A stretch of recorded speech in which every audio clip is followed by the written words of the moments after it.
नमस्कार दोस्तों, आप सभी का स्वागत है target classes with Harish sir में। इस वीडियो में हम ईवीएस से रिलेटेड कुछ अति महत्वपूर्ण क्वेश्चन डिस्कस करेंगे जो आगामी सीटेट की परीक्षा के लिए बहुत उपयोगी होंगे। और जो लोग भी हमारे चैनल पर नए हैं वो चैनल को सब्सक्राइब करके बेल आइकन को प्रेस कर दें, जिससे किसी भी नए वीडियो का नोटिफिकेशन आप लोग को समय से मिल सके। देखते हैं आज का फर्स्ट क्वेश्चन। परिवार एक इकाई होता है जिसमें माँ, पिता और उनके 2 बच्चे होते हैं। यह कथन, यानी इससे रिलेटेड 4 ऑप्शंस दिए हुए हैं, इसमें से एक ऑप्शन सही होगा, यह आप लोग को बताना है। पहला ऑप्शन दिया हुआ है सत्य है क्योंकि सभी भारतीय परिवार इसी प्रकार के होते हैं। बी ऑप्शन सही नहीं है क्योंकि इस कथन में यह स्पष्ट करना चाहिए कि बच्चे जैविक होते हैं। सी ऑप्शन सही नहीं है क्योंकि परिवार कई प्रकार के होते हैं तथा परिवार का केवल एक ही प्रकार में वर्गीकरण नहीं किया जा सकता। सत्य है क्योंकि यह किसी आदर्श परिवार का आकार है। तो इसका राइट आंसर क्या हो जाएगा? इसका राइट आंसर हो जाएगा ऑप्शन नंबर सी, सही नहीं है क्योंकि परिवार कई प्रकार के होते हैं तथा परिवार का केवल एक ही प्रकार में वर्गीकरण नहीं किया जा सकता है। परिवार कौन कितने प्रकार के होते हैं? 2 प्रकार के। एक होता है संयुक्त परिवार और एक होता है एकल परिवार। यानी परिवार एक इकाई होता है जिसमें माँ, पिता, बच्चों के अलावा अन्य सदस्य भी होते हैं। भिन्न भिन्न समाज शास्त्रियों के अनुसार अलग अलग परिवार की मान्यताएं होती हैं, अतः परिवार में केवल माँ, पिता और बच्चों का सम्मिलित होना गलत है। तो इसका राइट आंसर क्या हो जाएगा? यहां पे सी ऑप्शन हो जाएगा। क्वेश्चन के अनुसार सी ऑप्शन इसका सही होगा। तो आप लोग भी देखते जाइए कि आप लोग के कितने क्वेश्चन सही होते हैं।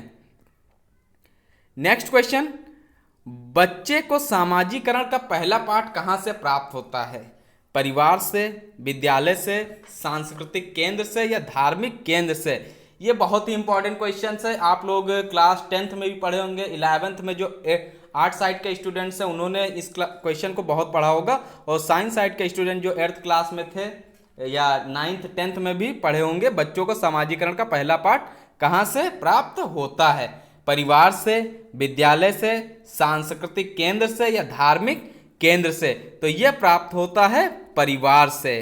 परिवार क्या होती? पहली पाठशाला होती या पहला विद्यालय माना जाता है जहां वह अनौपचारिक शिक्षा ग्रहण करता है। परिवार क्या होता है? बालक के प्राथमिक विद्यालय या पाठशाला माना जाता है जहां पर वह अनौपचारिक शिक्षा ग्रहण करता है, तथा सामाजिकरण की प्रक्रिया की शुरुआत भी परिवार से ही होती है। और सामाजिकरण की प्रक्रिया की शुरुआत कहां से होती है?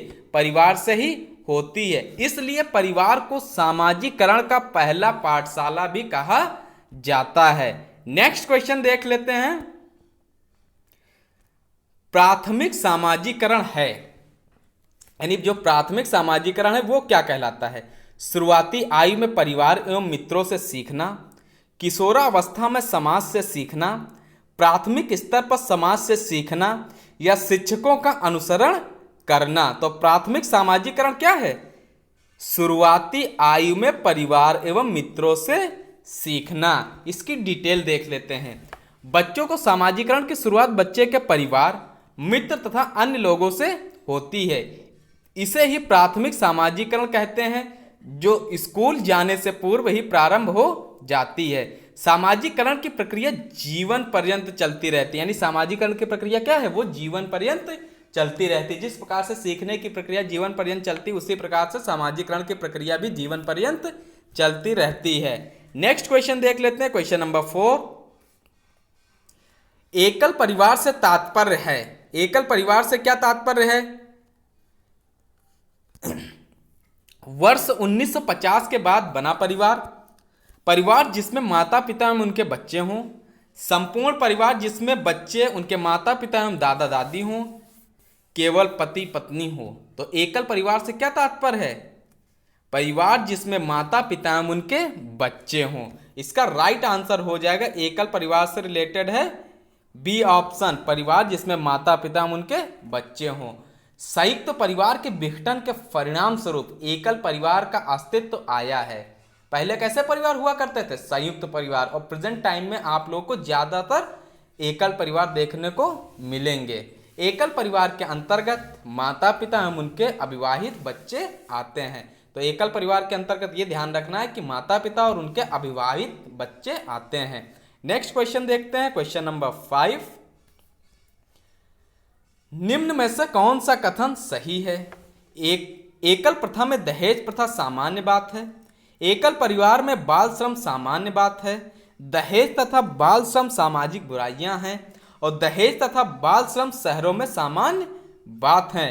तो इन निम्न में से कौन सा कथन सही है? तो ये 4 ऑप्शन दिए हुए हैं, इसमें से देखना है कौन सा ऑप्शन राइट होगा। तो यहां पर राइट आंसर हो जाएगा ऑप्शन नंबर सी, दहेज तथा बाल श्रम सामाजिक बुराइयां हैं।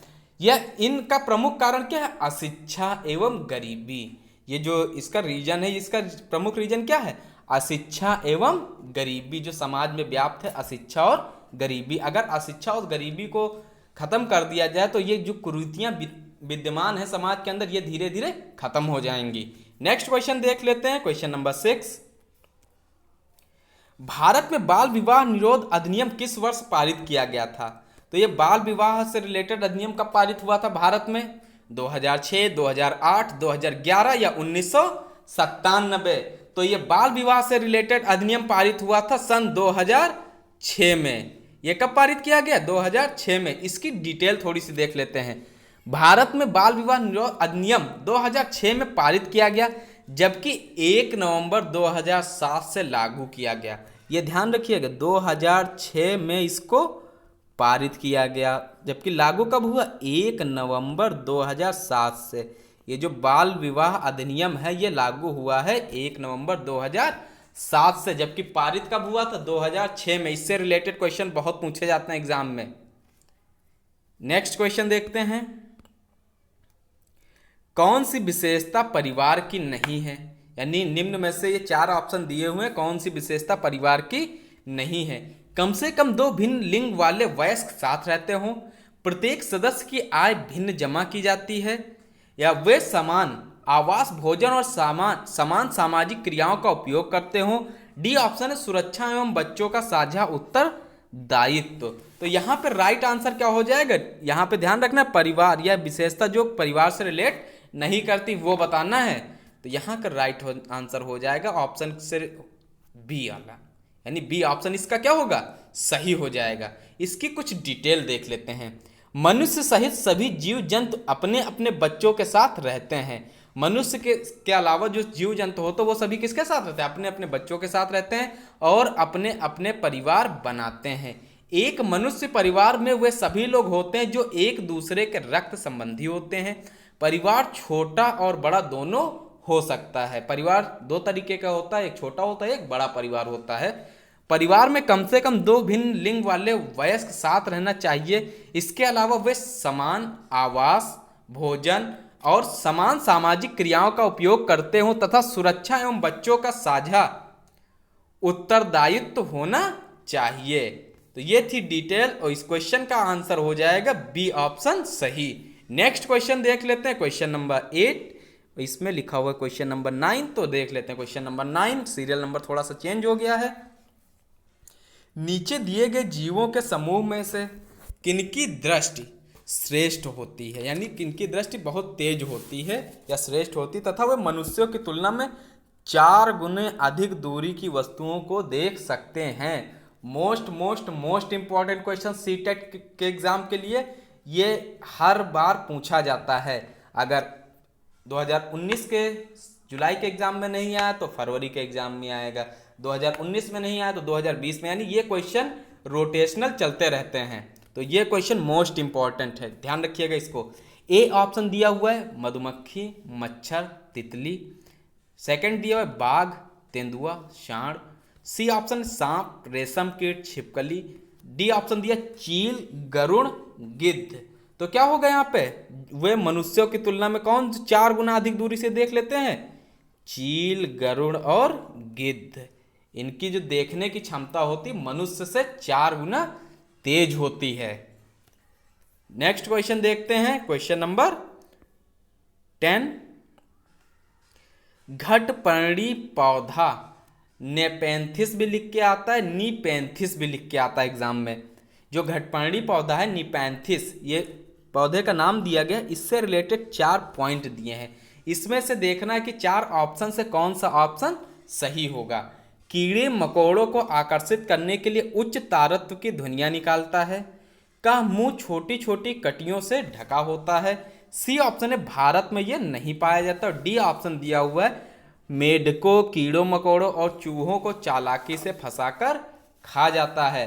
तो ये क्या करता है घटपर्णी पौधा, ये पौधे के पास में अगर छोटे छोटे कीड़े मकोड़े, मेढक या चूहे पहुंच जाते हैं तो उनको क्या करता है, फंसाकर खा जाता है। इसका राइट आंसर हो जाएगा ऑप्शन नंबर डी। इसकी थोड़ी सी डिटेल देख लेते हैं, मोस्ट इंपॉर्टेंट क्वेश्चन है। घटपर्णी पौधों की पत्तियां पूर्ण रूप से या उनका कुछ भाग सुराही के आकार का होता है। यानी जो ये ऊपर की ओर बने होते हैं, इनका कुछ भाग क्या होता है, पूर्ण पत्ती के रूप से होगा या सुराही के आकार का होता है। इसकी लंबाई 1 इंच से 5 फुट तक होती है। 1 इंच से कितनी होगी, 1 फुट तक। 1 इंच से इसकी ऊंचाई यानी लंबाई जो है 1 इंच से 1 फुट तक देखी गई है। ये पौधे मेढकों, कीड़े मकोड़ों और चूहों को चालाकी से फंसाकर खा जाते हैं, जिससे उन पौधों में नाइट्रोजन की आपूर्ति हो जाती। ध्यान रखिएगा, नाइट्रोजन की आपूर्ति हो जाती है किससे, मेढकों, कीड़ों मकोड़ों और चूहों को जो चालाकी से फंसाकर खा जाते हैं। इससे क्या होता है, नाइट्रोजन की आपूर्ति हो जाती है। और लंबाई अगर पूछा जाए तो इसकी कितनी होती है, नेपेंथिस या घटपर्णी पौधे की 1 इंच से 1 फुट। तो इसका राइट आंसर हो जाएगा ऑप्शन नंबर डी। ये थे आज के कुछ इंपॉर्टेंट क्वेश्चंस। और जो लोग हमारे चैनल पर नए हैं वो चैनल को सब्सक्राइब करके बेल आइकन को प्रेस कर दें, जिससे किसी भी नए वीडियो का नोटिफिकेशन समय से आप लोग को मिल सके। और जैसे ही आप लोग YouTube पे target classes with Harish sir search करेंगे तो इस तरीके का लोगो ओपन होगा, वहां से जाके आप चैनल को सब्सक्राइब करिएगा। सब्सक्राइब करने के साथ साथ में प्लेलिस्ट में हमने सारी वीडियोस पिनअप कर दी, वहां से आप सारी वीडियोस देख सकते हैं। और हमारा दूसरा चैनल है target classes with Harish sir 2.0, उस पर भी क्लासेस बहुत ही जल्द शुरू कर दी जाएंगी। और super TET, C TET, UP TET, DSSB, PRT, KVS PRT और TGT PGT फिजिकल एजुकेशन की मोस्ट इंपॉर्टेंट क्लासेस हमारे चैनल पे इस समय चलाई जा रही हैं। जिन्होंने अभी तक ये क्लासेस नहीं देखी वो सभी लोग देख सकते हैं। और वीडियो पसंद आया तो वीडियो को आप लोग लाइक कर दीजिएगा। लाइक करने के बाद में 5 लोगों के साथ में कम से कम शेयर कर दीजिएगा, जिससे नए स्टूडेंट्स को भी इसका लाभ मिल सके। धन्यवाद।